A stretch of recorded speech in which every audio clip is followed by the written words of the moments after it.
Assalamualaikum warahmatullahi wabarakatuh. Kami dari kelompok 2 akan mempresentasikan mengenai respirasi hewan air.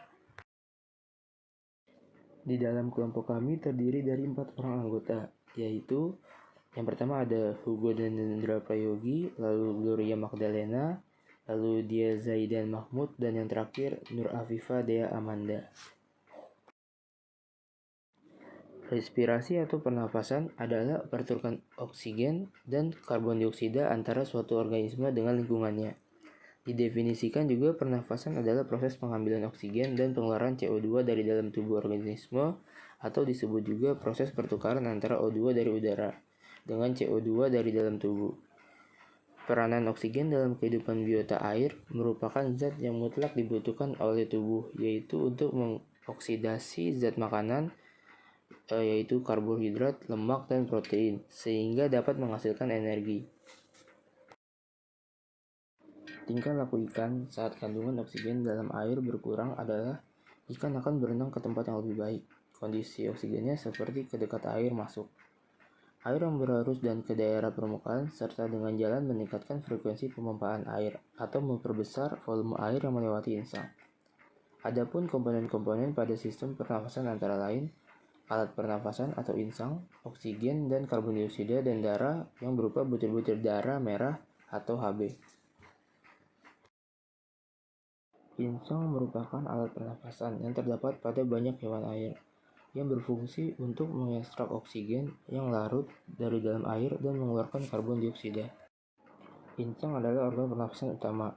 Semua jalur metabolisme tergantung pada efisiensi insang energi untuk mereka pasokan. Dan kerusakan pada organ vital ini menyebabkan rantai merusak peristiwa yang akhirnya menyebabkan kesulitan pernafasan. Alat pernafasan ikan, yaitu ada organ pernafasan akuatik dan organ pernafasan udara. Organ pernafasan akuatik biasanya adalah organ pernafasan yang digunakan di dalam air. Lalu, organ pernafasan udara umumnya dijumpai pada ikan-ikan yang hidup di perairan bersuhu tinggi, stagnan, dan miskin oksigen. Pengelompokan organ pernafasan ini umumnya dikaitkan dengan bagian-bagian dari saluran pencernaan. Organ pernapasan akuatik. Organ pernapasan akuatik dibagi menjadi dua. Yang pertama, insang dalam. Insang dalam merupakan insang yang terletak di dalam rongga insang.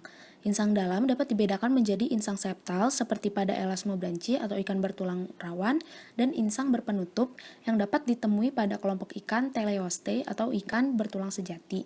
Lalu yang kedua yaitu insang luar. Insang luar merupakan insang yang berada di luar rongga insang. Insang pada ikan elasmobranchi. Pada ikan elasmobranchi atau kelompok cucut dan pari terdapat 5 pasang insang dan terkadang ada yang memiliki 6 atau 7 pasang, meskipun hal tersebut jarang sekali terjadi. Celah insang terdapat pada tiap sisi kepala di bagian bawah pada ordo Rajiformes atau di samping kiri dan kanan pada ordo Squaliformes. Tiap-tiap celah insang mempunyai penutup insang sendiri. Di depan celah insang yang pertama terdapat sepasang spirakel yang merupakan celah insang yang rudimenter. Pada bagian dalam spirakel, lamela insang ditunjang oleh hyodean pseudobranchi dipasok darah yang telah dioksigenasi. Pseudobranchi pada elasmobranchi diduga tidak berperan dalam proses pernapasan, namun berperan dalam sekresi seperti halnya pada ikan bertulang sejati atau mungkin berperan dalam pembentukan sel darah. Insang pada ikan bertulang sejati. Insang pada ikan bertulang sejati terdiri atas hemibranchi, holobranchi, pseudobranchi, dan lopobranchi. Hemibranchi adalah lembar insang yang hanya terdiri atas satu baris filamen. Bila berdiri sendiri biasanya menempel pada operkulum bagian dalam. Yang kedua, holobranchi, yang merupakan lembar insang yang terdiri atas dua baris filamen atau hemibranchi yang bentuk dan ukurannya sama. Yang ketiga, pseudobranchi atau insang palsu, merupakan lembar insang yang banyak mengandung pembuluh darah. Terkadang pembuluh darah tersebut ditutupi oleh selaput tipis. Pseudobranchi umumnya menempel pada operkulum bagian dalam dan biasanya berfungsi dalam respirasi, ekskresi, dan pengaturan tekanan darah pada okuler. Pseudobranchi terdapat pada kelompok Actinopterygii. Lalu yang keempat, lopobranchi, merupakan modifikasi struktur insang menjadi keping membulat, misalnya pada Signatus. Insang luar. Insang luar terdapat pada embrio dan larva beberapa jenis ikan. Tidak hanya berperan dalam proses pernapasan, tetapi juga berperan dalam proses penyerapan bahan makanan secara osmotik dari lingkungan luarnya. Insang luar ini terbagi dalam dua kelompok, yaitu endodermik dan ektodermik. Lembar insang pada insang endodermik merupakan perpanjangan dari insang dalam yang keluar melalui celah insang atau lubang operkulum. Tiap filamen dialiri darah dari arteri aferen dan keluar ke arteri eferen insang dalam. Pada insang luar ektodermik, lembar insang tidak berhubungan dengan insang dalam, kecuali untuk pembuluh darah. Pembentukan lembar insang benar-benar di luar rongga insang dan berkembangnya lebih awal daripada pembentukan insang dalam. Sel permukaannya sering bersilia dan adanya otot pada insang ini memungkinkan adanya gerakan dan pergantian air yang bersinggungan dengan insang tersebut. Ada 3 tipe insang luar ektoderm, yaitu yang pertama yang mempunyai 3-4 pasang lembar insang membentuk seperti bulu ayam, contohnya Protopterus sp. Yang kedua yang mempunyai 1 pasang lembar insang di atas sirip dada, contohnya Polypterus sp. Yang ketiga yang mempunyai 1 pasang lembar insang memendek seperti sungut dan letaknya seperti pada Polypterus sp, contohnya Ascleptrogobius sp.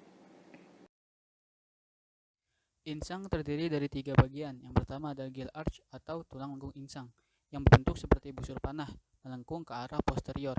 Yang kedua ada gill raker atau tulang-tulang tapis yang berupa tulang-tulang kecil yang menempel pada gill arch pada bagian menekuk atau anterior yang berfungsi dalam sistem pencernaan. Yang ketiga ada gill filamen atau daun insang. Bagian ini berwarna merah yang berupa lembaran-lembaran halus yang menempel pada bagian posterior gill arch.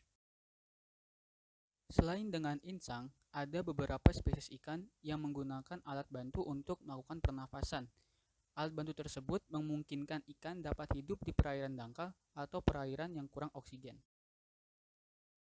Alat tambahan pernapasan tersebut yaitu ada labirin yang berupa lipatan tulang tipis yang berasal dari tulang tapis insang.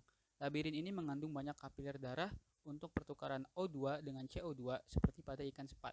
Yang kedua ada arborescent organ yang berbentuk seperti karang, contohnya seperti pada ikan lele.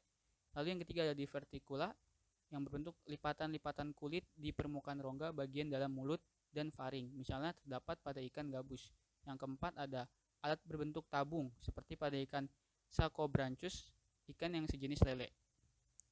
Lalu yang kelima ada lipatan kulit tipis pada dinding operculum, misalnya pada ikan glodok. Organ pernapasan udara. Organ pernapasan udara ini terdapat pada ikan yang hidup di suhu tinggi, stagnan, dan kurang oksigen. Organ ini biasanya berkaitan dengan sistem pencernaan. Organ ini yaitu ada 1 rongga branchial terdapat pada divercula branchial dan labirin. Yang kedua ada esophagus terdiri dari gelembung gas yang terdiri dari holostis seperti pada Amia sp. Teleostei seperti pada Heterotis dan paru-paru yang terdapat pada ikan Polypteridae. Yang ketiga ada lambung yang terdapat pada ikan yang menggunakan lambung sebagai pernapasan tambahan seperti dinding lambung tipis, banyak ditemukan pembuluh darah dan kelenjar gastrik yang tidak ada. Lalu yang keempat ada usus. Udara masuk melalui mulut kemudian keluar lewat anus. Pada saat melewati usus, bagian dari oksigen diikat oleh pembuluh darah pada usus. Mekanisme pernapasan terdiri dari 2 proses, yaitu proses inspirasi dan ekspirasi.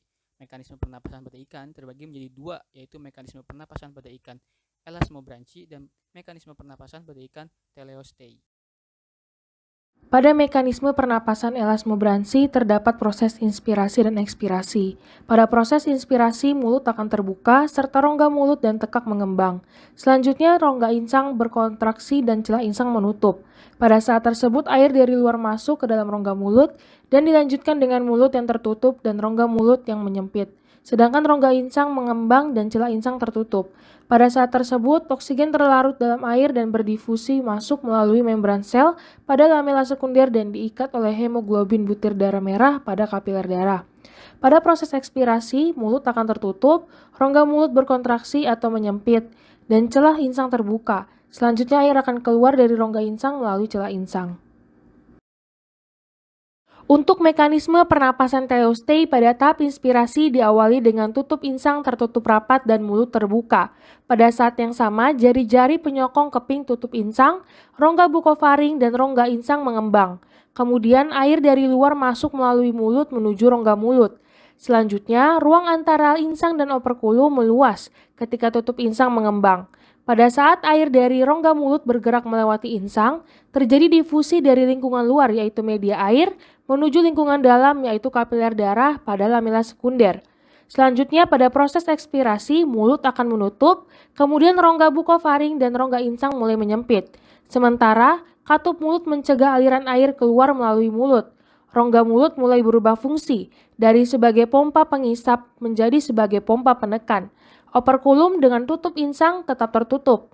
Pada kondisi ini celah insang terbuka dan air bergerak keluar melalui celah insang. Selain mekanisme tersebut, terdapat cara respirasi lain yang disebut dengan drum ventilation, yang dimana mulut akan tetap terbuka selama berenang. Dengan gerak berenang, ikan maju ke depan mendorong air mengalir melewati insang. Cara ini hanya dapat dilakukan bagi jenis ikan perenang cepat, contohnya yaitu ikan tuna. Jumlah oksigen yang dibutuhkan ikan tidaklah tetap, karena terdapat faktor yang mempengaruhi tingkat konsumsi oksigen, yaitu terdiri dari faktor luar dan dalam. Untuk faktor luar yang pertama yaitu tekanan parsial oksigen yang memiliki dua tipe yaitu tingkat konsumsi oksigen tergantung keadaan tekanan oksigen dan tingkat konsumsi oksigennya relatif konstan pada kisaran tekanan parsial oksigen yang sempit. Selain itu, yang termasuk ke dalam faktor luar adalah suhu, salinitas, dan karbon dioksida. Selanjutnya, faktor dalam terdiri dari ukuran ikan, jenis ikan, aktivitas, dan kondisi kesehatan. Pada struktur histologis insang, terdapat lembar insang yang terdiri dari filamen-filamen insang yang mengandung lamela atau lapisan tipis. Dan lamela ini digolongkan menjadi lamela primer dan lamela sekunder. Untuk lamela primer, epitelium atau jaringan epitel terdiri dari beberapa lapis sel. Terdapat 3 bentuk sel pada lamela ini. Yang pertama sel monosit yaitu sel keluar yang berfungsi dalam pertukaran garam, pembuangan garam pada ikan laut, dan pengambilan garam pada ikan tawar. Kemudian ada sel mukosit yang berfungsi untuk menghasilkan mukus, dan terdapat sel yang sedikit mengalami perubahan yang hampir menyerupai sel epitelium bagian dalam dari lamela sekunder. Kemudian, jenis lamela yang kedua adalah lamela sekunder. Tiap lamela primer memiliki lamela sekunder yang memiliki dinding yang tipis. Pada lamela sekunder, epitelium terdiri dari 2 lapis sel inner dan outer epitelium, dan terdapat sel tonggak atau pilar sel. Berikut referensi yang kami gunakan dalam penjelasan materi presentasi kami. Sekian presentasi dari kami. Jika ada yang ingin ditanyakan atau didiskusikan, dapat menulis pada kolom komentar. Terima kasih. Wassalamualaikum warahmatullahi wabarakatuh.